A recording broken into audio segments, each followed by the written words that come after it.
حضرت مولانا شاہ عبد الغنی صاحب پھولپوری نور اللہ مرقدہ، جو حضرت والا تھانوی رحمۃ اللہ علیہ کے اجل خلفاء میں سے ہیں، بڑے صاحب نسبت بزرگ گزرے ہیں اور بانی ہیں مدرسے کے، ہمارے جد امجد ہیں، ان کا واقعہ لکھا ہوا ہے۔ بات مجھے یاد آئی، فرمایا کہ حضرت نے ایک مرتبہ کسی اپنے یہاں کام کرنے والوں کو، جو وہ غیر تھے، مسلم نہیں تھے، غیر مسلم تھے، وہ کسی بات پر حضرت نے اسے سخت سست کہہ دیا۔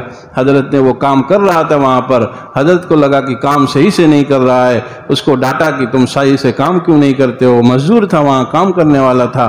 حضرت نے ڈانٹ دیا، وہ کام صحیح کرتا رہا، پھر شام ہوئی تو بس حضرت کو اس کا اثر چڑھنے لگا، شام ہوتے ہوتے وہ گھر چلا گیا، لیکن حضرت کو وہ احساس پھر پیدا ہوا کہ میں نے اسے کچھ زیادہ ڈانٹ دیا۔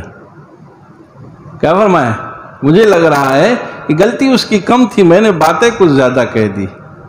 اسی وقت اپنی لاٹھی اٹھائی، ڈنڈا لیا اور اس جو ہے مزدور اور راجگیر کے گھر، جو کہ غیر مسلم تھا، وہاں ذات کے چمار جو ہے کام کرتے ہیں، گھر بنانے کا کام، صفائی ستھرائی کا کام کرتے ہیں، حضرت مولانا شاہ عبد الغنی صاحب پھولپوری نور اللہ مرقدہ رات میں اس کے گھر گئے، دروازہ کھٹکھٹایا تو باہر نکلا، اس نے کہا کہ بھائی میں نے کچھ زیادتی تم سے کم باتیں کہہ دی ہے، تم ہمیں معاف کر دو۔ اور حضرت پھولپوری رحمۃ اللہ علیہ کی شان یہ تھی، پورے علاقے کے چاہے وہ مسلم ہو چاہے غیر مسلم ہو، ان کو بابا کہتے تھے اور ہر کوئی ان کو جو ہے عزت سے دیکھتا تھا۔ غیر مسلم اپنی عزت کا احترام جو ہے پیر چھو کے کرتا ہے، جیسے وہ اپنے طریقے سے مذہبی طریقے سے کرتا ہے، وہ فوراً پیر پہ گر گیا اور فرمایا، اس نے جو ہے مزدور نے کہا کہ بابا آپ کیسی بات کرتے ہیں، آپ ہمارے مائی باپ ہیں، آپ کی گالی بھی ہمارے لیے دعا ہے۔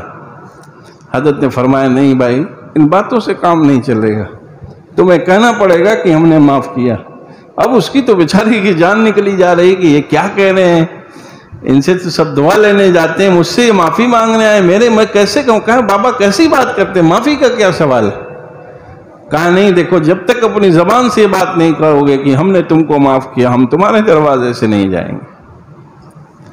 تو پھر اس نے جو ہے عاجز آ کے کہا اچھا ٹھیک آپ کہتے ہیں تو ہم آپ کی بات دہرا دیتے ہیں، ورنہ آپ ہمارے سب کچھ۔ پھر اس نے وہ بات دہرائی، حضرت نے جب اس نے بات حضرت کو کہی، تب رات میں وہاں سے واپس ہوئے۔ تو یہ تعلیمات حضور پاک صلی اللہ علیہ وسلم کی ہے۔ صحابہ کی بھی ایک واقعہ میں نے سنایا، ماضی قریب کے اپنے جو بزرگان دین گزرے ہیں ان کی زندگی میں نے سنائی، تو ہم کیوں ایسے نہیں بن سکتے؟